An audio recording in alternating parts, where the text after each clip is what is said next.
Si vous souhaitez être à la une du meilleur de l'actualité camerounaise, alors vous êtes au bon endroit. Abonnez-vous simplement et activez la cloche de notification pour être toujours les mieux informés. Bien sûr, vos commentaires sont toujours les bienvenus.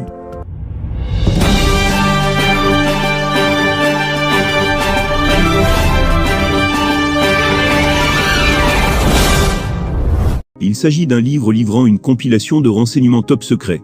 Il a été écrit à partir des révélations de Jean Fauchivet. Il s'agit de l'un des plus redoutables patrons des renseignements qu'a connu le Cameroun.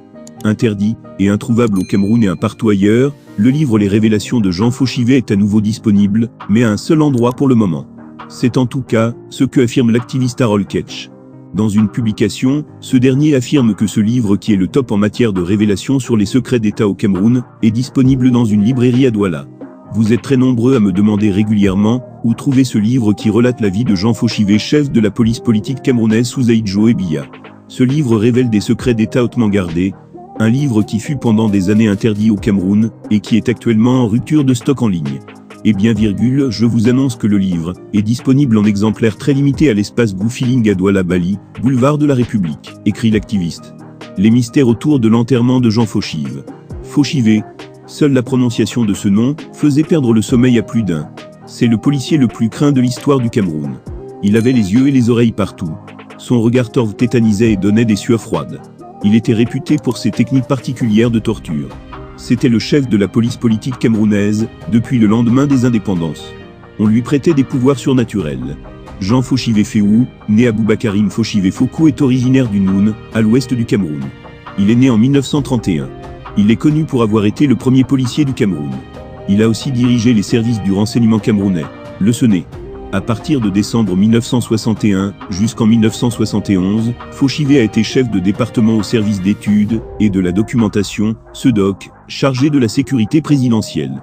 En tant que directeur de la sécurité présidentielle, il était à la tête de la garde républicaine, avec poste de commandement militaire à la présidence. En 1971, Fauchivet a été relevé de ses fonctions de directeur de la sécurité présidentielle, mais a maintenu sa position de directeur du SEDOC, qui deviendra Direction Générale d'Études et de la Documentation, DIRDOC. Il y a servi jusqu'en 1983, et avec l'arrivée de Paul Biya, il a été nommé ambassadeur en Chine. En avril 1989, le président Paul Biya l'a renommé au poste de chef du service du renseignement au Centre national des études et des recherches, SENE, devenu Direction générale de la recherche extérieure, DGRE, après 1984. Fauchivet devint plus tard délégué général pour la sécurité nationale, où il est resté jusqu'en 1996. Il perd la confiance de Paul Biya, qui le démet de ses fonctions en 1996. Le père Fauch décède à Yaoundé en avril 1997. La dernière personne que Fauchivet avait rencontrée avant sa mort était un certain René Owonadi Barbedure, conseiller spécial de Paul Biya. C'est en sortant de la résidence de ce dernier à la vallée de la mort que les premiers signes du malaise qui allait emporter Jean Fauchivet se sont manifestés. Des événements mystérieux ont accompagné sa mort et son enterrement. Le jour de sa mort, une terrible tornade a balayé la ville de Yaoundé et a arraché les toitures et plié les arbres. C'est une simple coïncidence, me répondrez-vous. Son inhumation fut aussi marquée d'événements très étranges. Le vendredi 25 avril 1997, lorsque le corbillard transportant la dépouille mortelle de Fauchivet en provenance de Yaoundé se dirige vers Foumban, on observa des scènes surréalistes.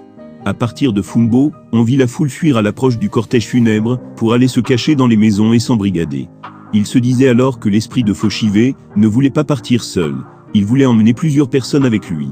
C'est ainsi qu'à l'approche du cortège, les riverains se terrèrent dans les maisons et les plantations.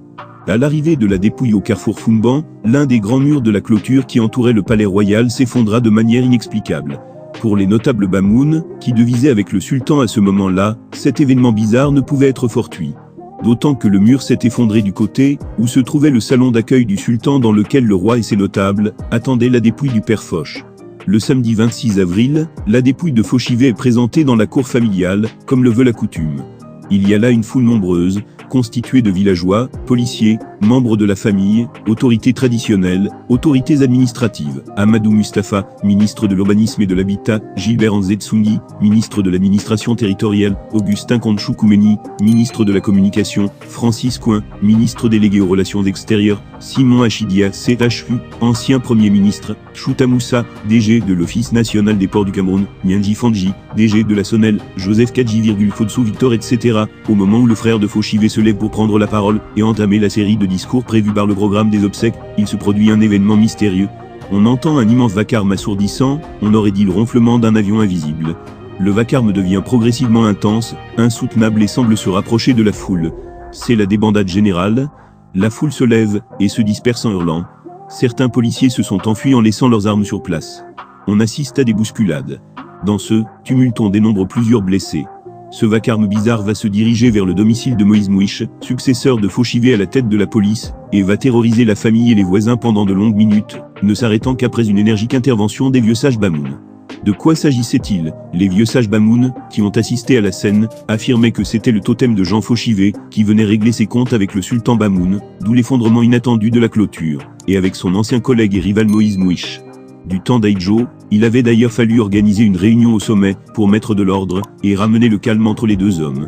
Le calme revenu, la cérémonie a pu se poursuivre et Fauchivé a été enterré. Dès qu'il fut porté en terre, une immense pluie accompagnée d'un vent violent s'abattit sur la ville. Nous relatons ici des faits qui se sont réellement déroulés. Chacun en fera l'interprétation qu'il voudra. Quoi qu'il en soit, ceux qui ont assisté aux funérailles du terrible Fauchivé n'oublieront jamais ces événements extraordinaires dignes des légendes traditionnelles Bamoun. Son neveu Frédéric Fankam lui a consacré un livre intitulé « Les révélations de Jean Fauchivé, le chef de la police politique des présidents Aïdjo et Biya Guillemets ». Abonnez-vous simplement et activez la cloche de notification pour être toujours les mieux informés. Bien sûr, vos commentaires sont toujours les bienvenus.